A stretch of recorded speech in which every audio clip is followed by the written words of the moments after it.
I'm curious how many of you, like me, would like to live a long life?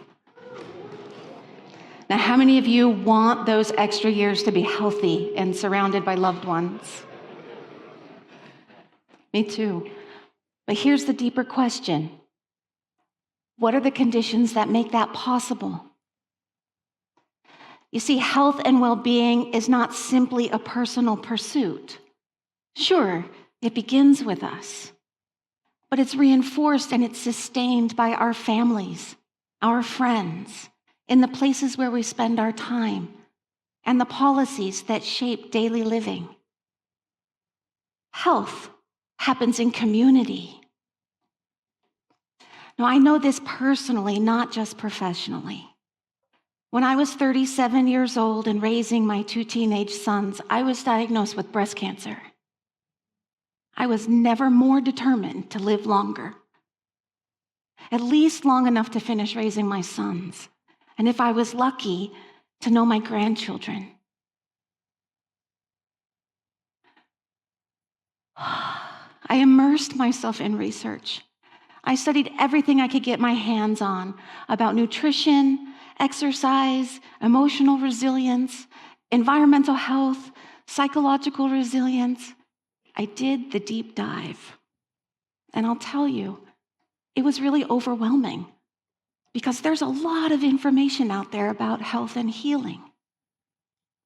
It was about this time that my friend Janet gave me a copy of Dan Buettner's book, Blue Zones, 9 Lessons for Living Longer from the People Who've Lived the Longest. And what I appreciated about Dan's research was that it synthesized so much of my own research and organized it in a very simple lifestyle pattern that was grounded in evidence-based practices, but also completely doable. What I loved about it was it removed that sense of personal responsibility. Health and longevity was not some heroic individual pursuit.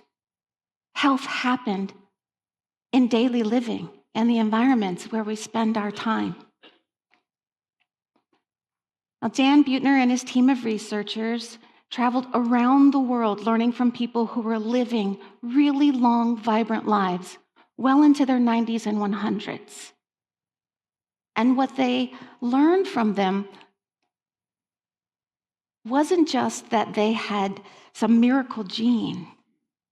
As he traveled from Japan to Greece, Italy, Costa Rica, and California, they met people who were living 10 to 12 good years longer. They didn't observe a miracle gene, like I had said. They observed patterns. In Blue Zones, we call these patterns of longevity the Power 9. They observed people who moved naturally throughout the day. They had a strong sense of purpose, natural practices for downshifting and de-stressing.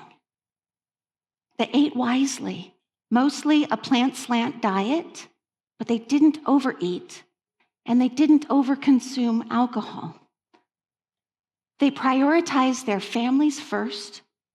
They had strong social connections and a deep sense of belonging.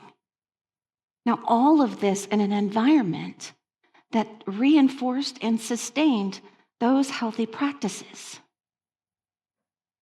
Now, in my family, it was easy to make healthy changes in our home. But maintaining those healthy practices outside the home, when we went to work or school or on the playing field, it was difficult. The healthy choice was not the easy choice, and that matters. You see, in the United States, we put a lot of emphasis on personal responsibility for health.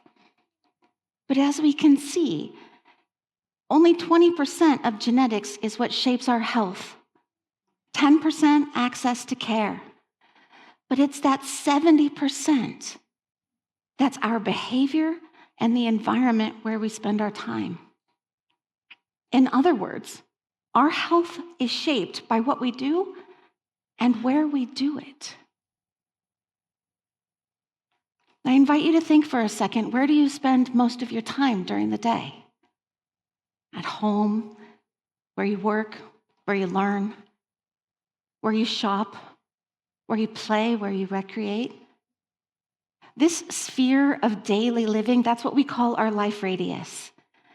And this is actually where we have the most opportunity to influence health in our lives. You see, when enough people start orienting their life radius with health, we inspire others as well.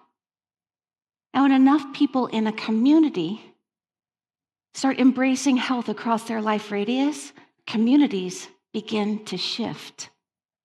And this is what we're seeing in Petaluma, where I have the blessed opportunity to be able to lead a Blue Zones project. In 2023, Healthy Petaluma District and Foundation partnered with Blue Zones to launch Blue Zones Project Petaluma.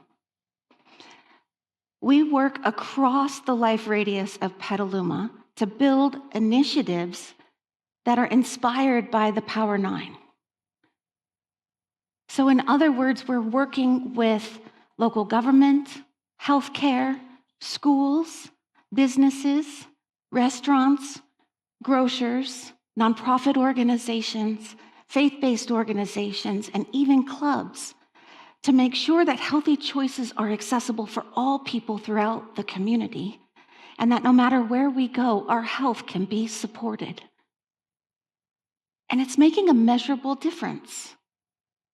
Since 2023, Petaluma's community well-being has gained 2.5 points. Now, at a time when health and well-being is declining across the country, maintaining health is a sign of strength. But gaining health is a sign of resilience. That's our Blue Zones effect. Now, in the beginning, I asked you, what are the conditions that make it possible to live a long, healthy life?